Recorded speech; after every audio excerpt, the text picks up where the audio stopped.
March 6th. The heart of worship is surrender. Rick Warren.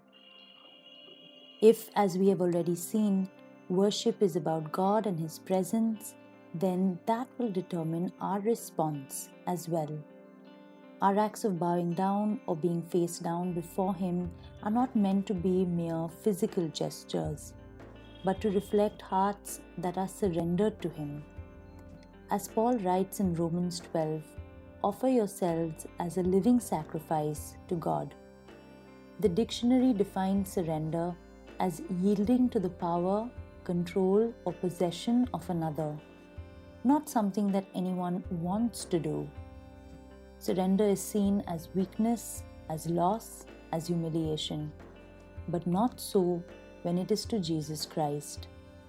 Rick Warren writes, surrendering to God is the heart of worship. It is the natural response to God's amazing love and mercy. We give ourselves to Him, not out of fear or duty, but in love, because He first loved us. He continues, offering yourself to God is what worship is all about.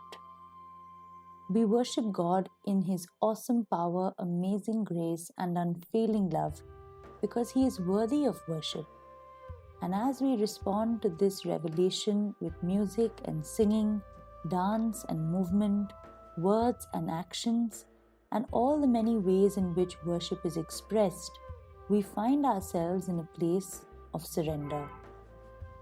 Not because we have to, but because we want to. Not forced, but invited. Not compelled by His decrees, but by our desire for Him. When we realize that the heart of worship is surrender, we offer Jesus not just our times of singing and dancing, but the whole of our lives. We acknowledge that worship is a lifestyle of surrender. As Paul affirms in Romans 12, offer your bodies as living sacrifices, holy and pleasing to God. This is your spiritual, that is proper and reasonable in God's sight, act of worship. Today's prayer, Lord, please give me a heart of surrender.